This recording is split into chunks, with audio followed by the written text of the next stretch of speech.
Welcome to Backstage with Richard Ridge. Screen Actors Guild Foundation and BroadwayWorld have partnered for a filmed conversation Q&A series. This special event, which is coming from the new school, is a career conversation with one of the world's greatest stage and film actresses of all time, Miss Vanessa Redgrave, who is back on the big screen in Bennett Miller's Foxcatcher. Enjoy. Do you have any idea who I am? If some rich guy calls you on the phone, I wanted to speak with you about what you hope to achieve.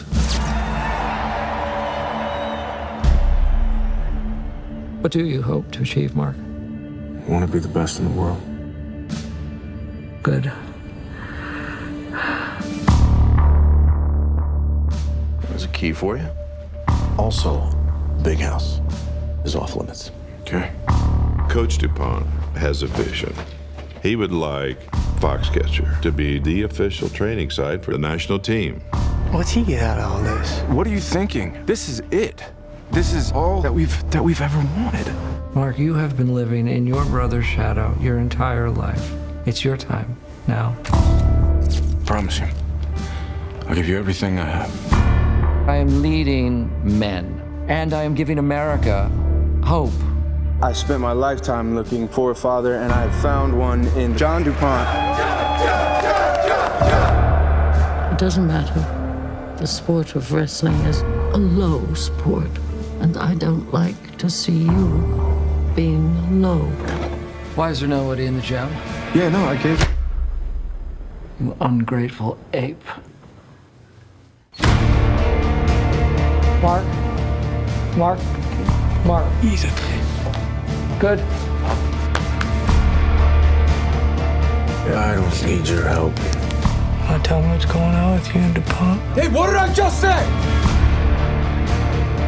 Coach is a father. Coach is a mentor.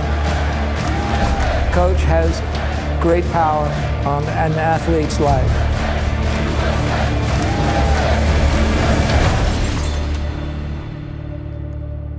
Mark.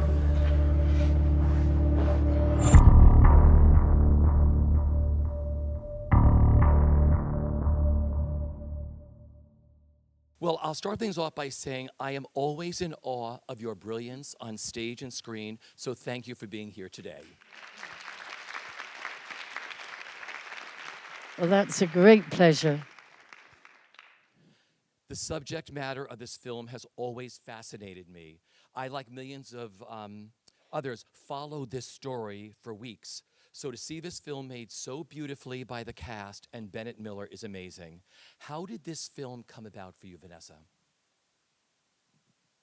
Well, the film has so overtaken my mind.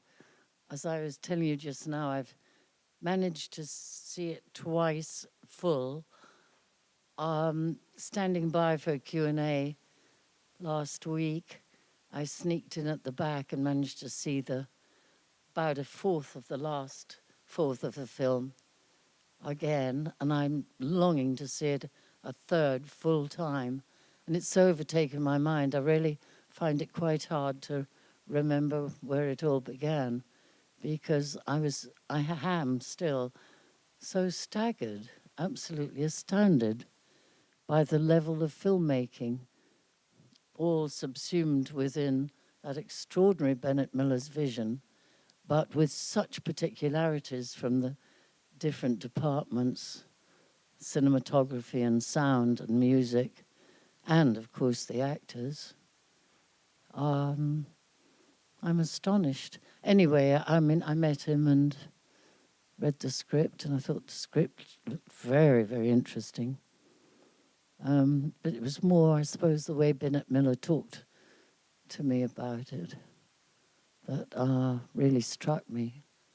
Extraordinary. He is a brilliant director. We have a lot of directors, writers, and actors in the audience today. What was it like working with him on this project with Bennett?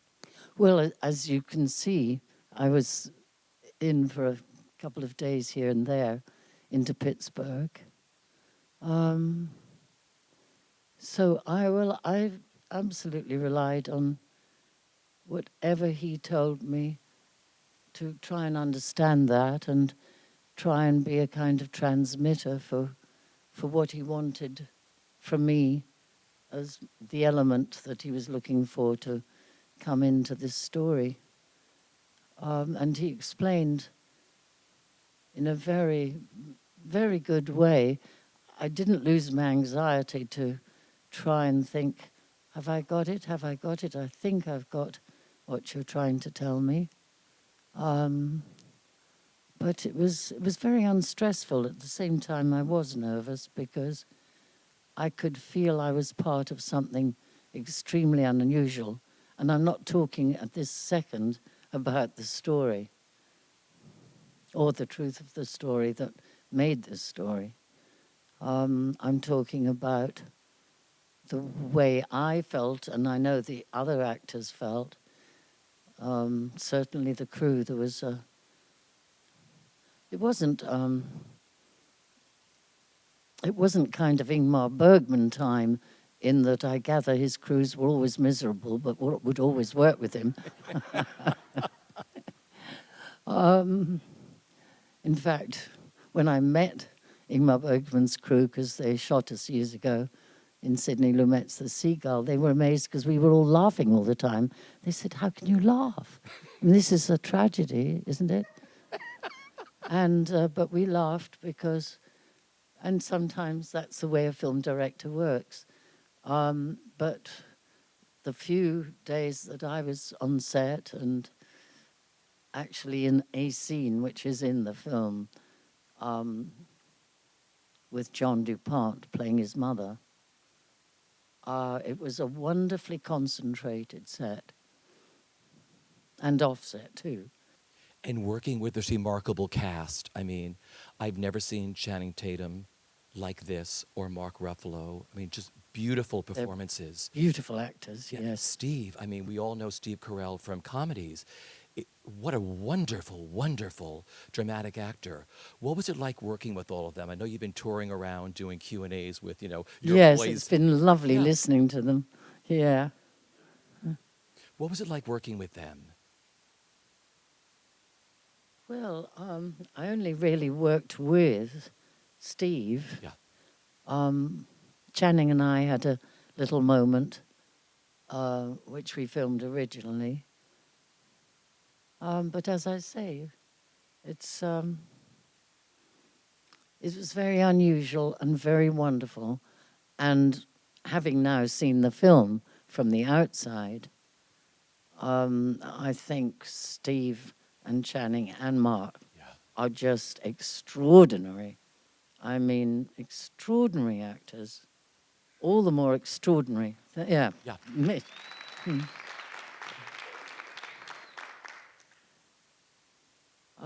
In fact, so extraordinary that it's only,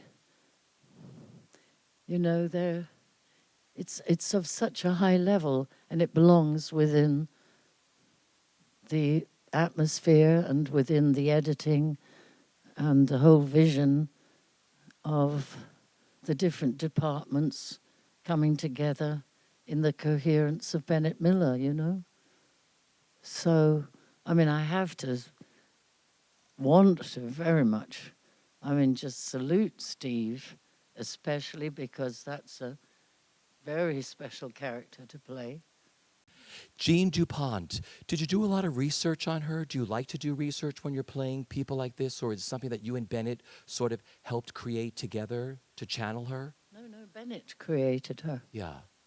And she herself, as Bennett drew from his knowledge.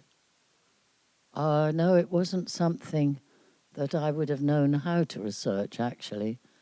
And I guess because from when I first met Bennett, I knew that this was one of the times, because I normally do a lot of research. Yeah.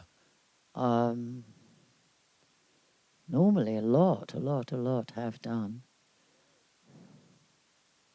But as I just repeat myself in a stupid way, but from the moment I first talked with Bennett, I knew he's my research. You know, yes. This is a career conversation, so I'd like to mention a few of your memorable performances on stage and screen, if you let me. All right. Thank you. You won the Oscar for Julia. Julia fans here?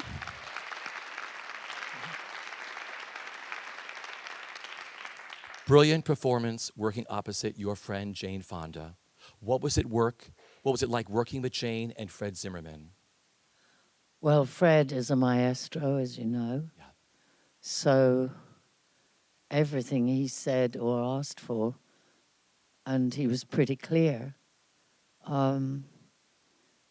That was, a wonder to be in one of his films, because I'd seen every film that sometimes catching up, not seeing it at the time it was made, but I'd seen and literally seen The Search when it first came out in England. It came out at that time, it got a much bigger general release than a film on that subject made by, as he was then, not so humongously celebrated and respected, a younger man. And from that moment on of seeing The Search, I tried to see everything that he'd ever filmed. So I regarded him as a great film master, a great film master. Always did, and when we worked together, I felt the same. And I'll never forget the night before Jane and I were going to do the cafe scene. He said to both of us, individually, not to get together and work it out, but he said to us both individually, and we both knew he'd talked to both of us, said, cut as many of your lines as you think you can.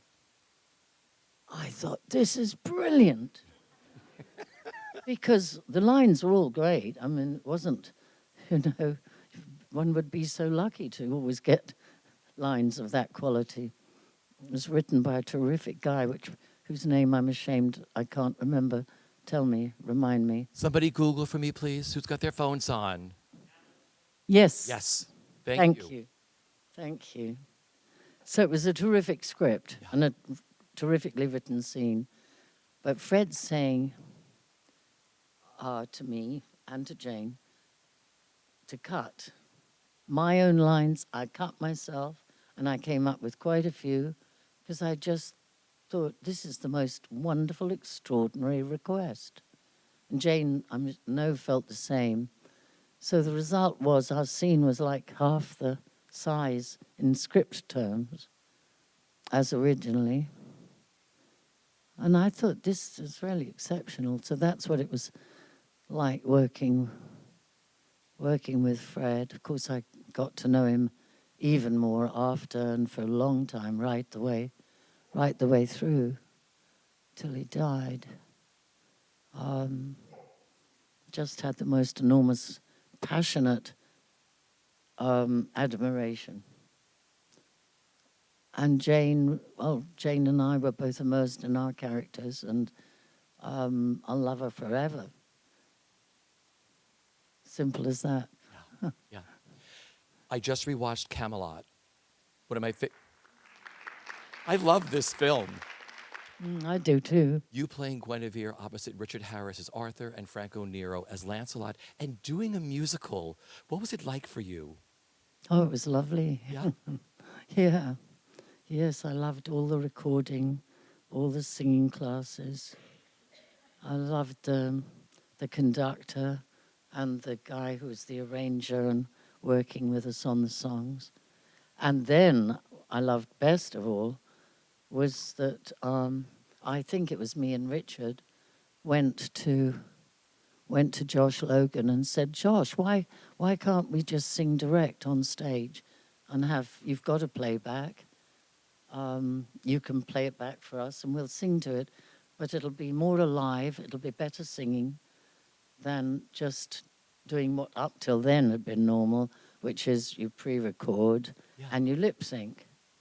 And up till that film, that was pretty well standard. We sort of, and Josh saying, yes, that would be good, we'll do it. Really, not only I know, I think sort of historically, that was a what I regard as a breakthrough, but it was certainly a breakthrough for Camelot. Yeah. You had a wonderful singing teacher. Was it Yanni Strasser? Yeah, I did. Who gave you some really great advice, which you've used. Was it drop the leashes or something that you've used, his technique throughout your career? Would you mention that? Danny Strasser, my father paid for me to have classes with him. I used to go twice a week to his flat in St. John's Wood with Irena, his wife. They were refugees from the Nazi Hungary.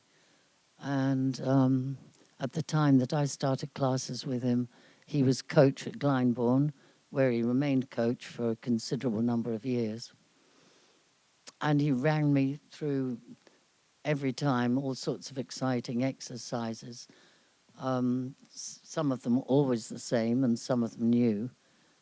And I was very excited because I loved singing and I thought he was wonderful to work with. And then one day as I was singing away, feeling pretty good, he said, now stop controlling your sound. So, of course, I listened with great respect as soon as he said that. But I did say, what exactly do you mean? And so he explained to me as following. He said, what you can do inside you, your vocal cords, your breathing, your spirit, which is more important than anything, the thinking and feeling that's coming behind is the motor force for these notes and these songs. These are tools, but let's call them poodles. And your poodles are very well trained, but you're keeping them on a tight leash all the time. You're controlling what they've got to do, where they've got to go. And they're good at that. But if you just let them go and trust them to do what they can do, it would be so much better. And that was thank you for raising that, because that was a very, very important lesson. And it remains to me a very important lesson. I now, for quite a while, have taken it to myself, in all sorts of areas of life, especially acting and singing, because that's what he was talking about specifically, but try and make sure that the circumstances you just trust more, let go more, and have faith that for better, for worse, and it'll always be better for some reason or another, for better, for worse, things will come out much better than if they're all controlled. Well, I'd like to talk a little bit about some of your theater work here in New York, because the journey that actors and audiences go on together is something pretty special. And I want to go back to the Tennessee Williams play Orpheus Descending. Your brilliant portrayal of Lady Torrance. What did that role, that company of actors, including Kevin Anderson and working with Peter Hall, mean to you with working on that? Oh my God, that's humongous. Yeah, big question. Well, first of all, of course, there's the issue of Tennessee and the original play that became Orpheus Descending, and in which he'd had a disaster and been booed out of Boston pretty well. And the director had told him, Tennessee, you must stop wearing your heart on your sleeve, which he never managed to do that. Anyway, he'd gone much further into the Sicilian context and background of Lady's family. Lady. And because I've been for years with Franco Nero, and Franco's always got friends everywhere. So he's got Sicilian friends and friends from every quarter of Italy. And I had a chance to speak to some of his Sicilian friends, some of whom were knowledgeable just out of sheer love, not out of profession. In fact, they were cooks. But they knew and loved music. And they'd explain what different kinds of music meant, instruments, but as well the songs. And the songs from Sicily, as I realized, the songs from Sicily came from the mines, just as so many of great American ballads come from the mines in Virginia, Harlan County, etc. And of course, there was a crossover because of the immigrant migration. Everybody desperate from Sicily to find a new life. That didn't mean sending children down into the copper mines and not seeing them for a year. And of course, clearly, though I don't know all the facts about it and have forgotten the ones I did, but clearly there was a need for cheap labor in the mines in Virginia and up and down the Appalachians and so on. So there was a big cross current culturally, spiritually, and getting to know a little bit more deeply about that helped me enormously understand about playing Lady Torrance. I was slow for a while because I couldn't make up my mind, and Peter went along with, he didn't suggest anything different, to play with an American accent because since she's been 5, she's grown up in America, southern state of America, unspecified. But then one day, I began to detect certain rhythms in Tennessee's English text written in English, in which he hadn't, like Eugene O'Neill would try and approximate to a foreign accent, wouldn't he? Especially Swedish. But Tennessee never tried to do that. But I began to detect there were kind of sonar waves, am I right? I don't know,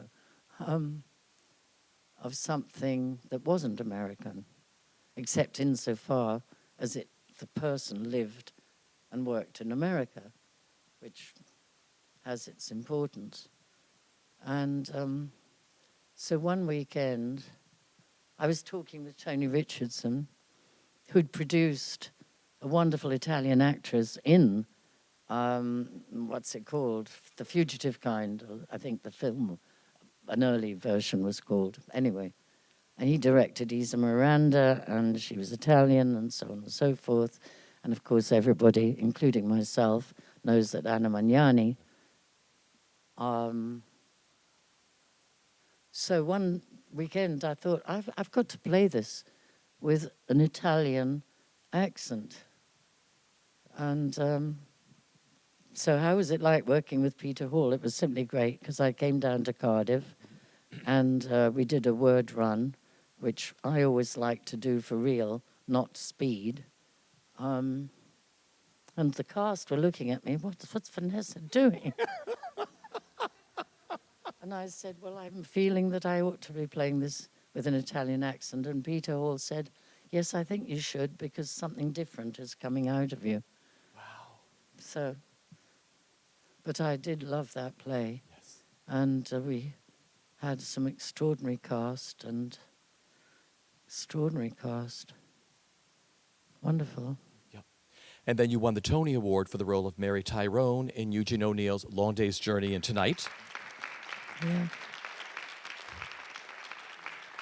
Now, when I saw that, I was sitting in the first row to the left by that big chair that you sat in, and I remember vividly the burning intensity of your performance and watching your fingers, your gnarled hands. I was riveted by that performance. What was it like tackling her and doing that? Oh, it was grim. Oh, I can imagine. It was very grim. But we actors trusted each other, and we each carried our huge burden, each one of us, the 2 sons, the wife, and Tyrone, her husband, the father. I mean, it was literally just before going on, Phil Seymour Hoffman and I would be going, literally, both of us, independently. We weren't doing it for fun. We were just doing it out of sheer necessity. A big breath out, a groan. Terrifying. Absolutely terrifying. But sometimes you come to discoveries through terror. Was it one of the hardest roles you've ever taken on? Definitely. Yeah. Yeah. All of you, I mean, just you. All of us, Yeah. all of us, yeah. We're in this together. Yeah. Just brilliant, absolutely brilliant. You mesmerized audiences in the year of magical thinking. Joan Didion's play about grief, directed by David Hare. I read that you said that the preparation for your appearance in this play was the most demanding of your career. Is that true? Well, yes, because I'd never done a play in which there was one character. Yeah. And nobody else to talk to, except the audience. So that's difficult to learn. And part of David's wonderful input during rehearsals was to explain to me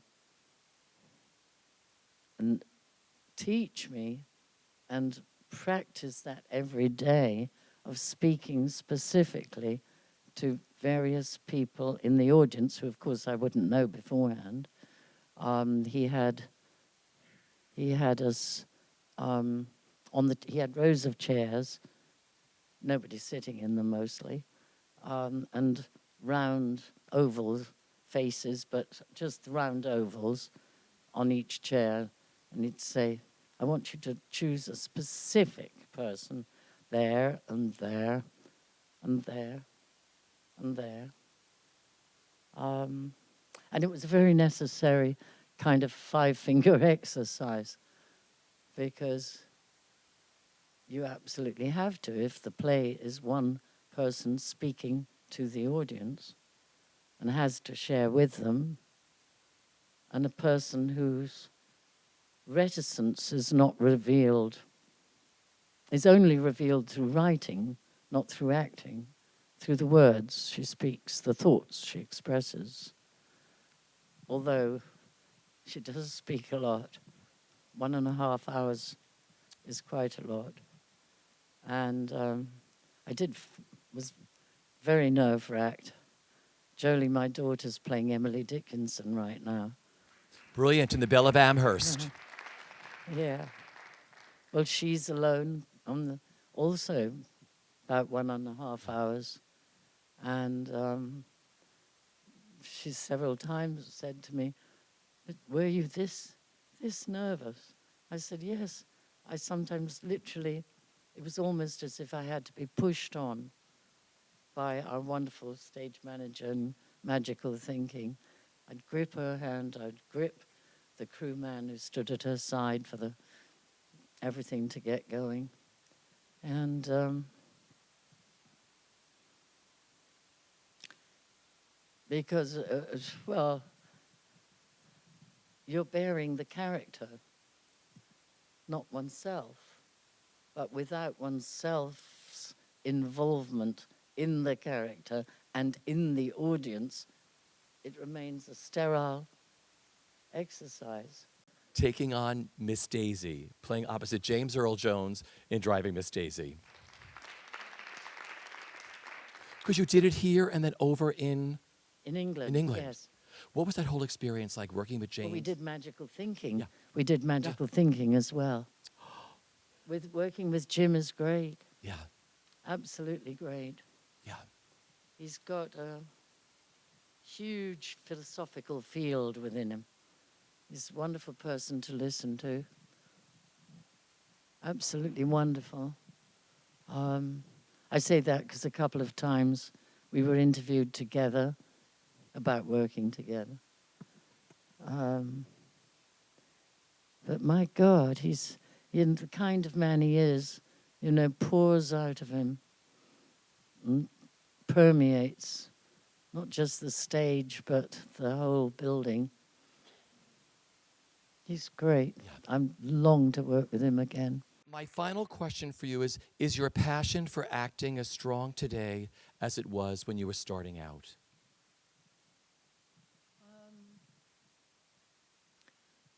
It's different. I don't know if it's as strong, but it's different. I mean, obviously, I'm at the age when, and it happens to all actresses for sure, I can't speak for the men, but it happens to all actresses. You're just thinking about your grandchildren and wanting to spend more time with your grandchildren. And that, if you could retire, you'd probably like to semi-retire anyway, but who can afford to today? I can't. I mean, it's that simple. So, but the passion I had when I was young was a passion that was extremely pure in the specific sense that I didn't know about ill faith, lack of faith. They were not in my world, my experience. I was very idealistic, and my father was a very good father in the one specific. I'm not saying it was the only specific. He encouraged me to read the autobiographies of some of the great old dancers, Kasavina being one, Nijinska, some of the Russians, and some of the Americans. And it was he who put me in touch with what a new world of wonder American theatre was when I was a student, because it was. I mean, Britain, forget it. Forget it. It was, New York was, I'll never forget coming to New York. And I'm sorry, I'm rambling on. I came to New York in 1955. It was my second year as a drama student. And the acting, and I went to the actor's studio for some sessions to watch, to observe. So I saw Eli Wallach and Annie Jackson do a piece, which was impeccable. And I saw various other actors who I'm sure were famous actors, having their work dissected, or rather analyzed. And so that was, and the people I saw on stage and the plays, they were new plays. And I saw some wonderful musicals as well. I saw now View from the Bridge is done so frequently in London. I don't know about here, but I know there was a London production that came here with, I think, Liev Schreiber. Yes. Yeah. I would love to have seen him in that. Brilliant. Yeah, Yeah. I bet. Well, there's brilliant acting in London too. That's a play that I saw in 1955 with the original actors. And of course, the passion of the American actors all going to work, to study, to dance, to sing, to explore. And it's so clear in their work. It was, I came back and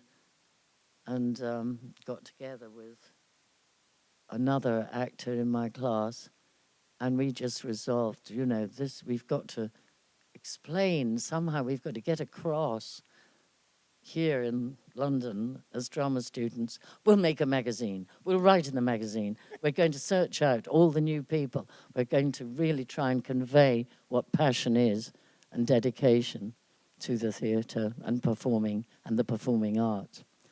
I know this isn't, but I mean, you know, I have to say it as a last word, because I think I've learned as much from working in film about working in the theatre as I have vice versa, perhaps even more actually, because I still find it true what Tony Richardson said to me, the first film that I was going to make. And he said, don't start working it all out in your head about, well, before this scene, this has happened, and remember, and the very beginning, and working it all out. It's not going to help you. This is not how films are made. You must live in the moment. And you must live in that moment under, with, together, the director's vision. Because even if you, Vanessa, or any actor actually had a better insight, more this, more that, more the other, etc., it's his film. You've got to make his film. Otherwise, it'll be a disaster. Okay, that's Perfect. it. Thank you for one of the most beautiful afternoons I have spent, and I have done this for a long time.